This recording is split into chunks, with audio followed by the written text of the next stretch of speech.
वरती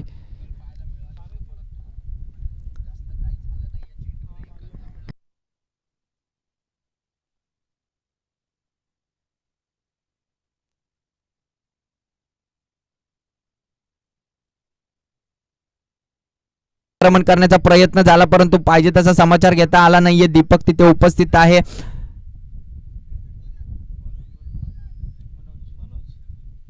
दोन धावा मिळाल्या या चेंडूवर. 2 धावेच्या मदतीने धावफलक 24 या अंकावरती. अजूनही एकही मोठा फटका आला नाहीये दोन्ही फलंदाजाच्या माध्यमातून. तर आक्रमण करण्याची गरज आहे. एक मोठा फटका आला, षटकार आलाय, तो देखील ललितच्या बॅटमधून आला. तदनंतर कोणत्याही फलंदाजाने आक्रमण करण्याचा प्रयत्न केला नाहीये. पुढे टाकला, आता आक्रमण केलंय. क्षेत्ररक्षक जज करतोय परंतु त्याच्या आवाक्याच्या बाहेर चेंडू जाणार. दन दन दन दन सीमा रेषा पार. षटकार.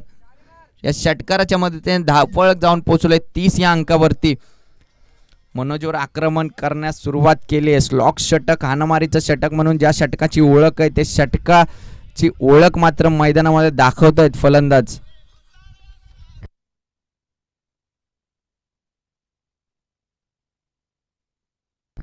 राजेशच्या बॅट मधून षटकार आलाय.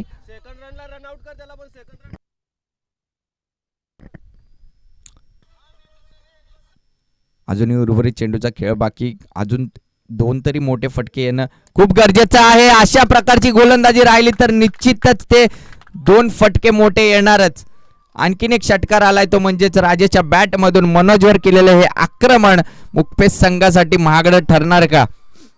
कारण बॅक टू बॅक 2 मोठे फटके आणि धावफलकाचा विचार केला तर तब्बल 36 रन्स. अजूनही उर्वरित चेंडूचा खेळ बाकी. या षटकामध्ये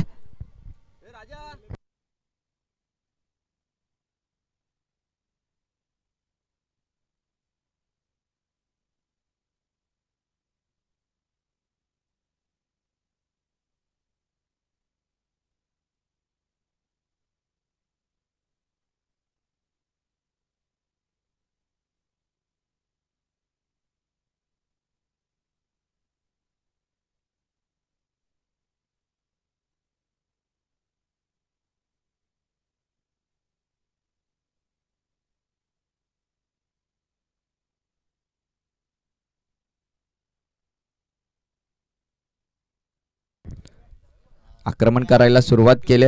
पुन्हा शॉर्ट ऑफ प्लेन आक्रमण केलं. क्षेत्ररक्षक वैभव उपस्थित आहे परंतु चुकी झाली आहे. आणखीन एक षटकार. बॅक टू बॅक 3 षटकार आलेले. षटकारांची हॅट्रिक मात्र हा फलंदाज पूर्ण करतोय.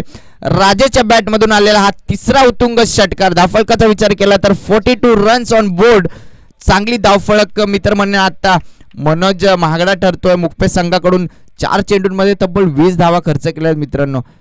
कुठेतरी वाटलं होतं गोलंदाज हावी झालेत बोरगाव संघावर परंतु जे शेवटचं षटक असतं हाणामारीचं षटक असतं त्याच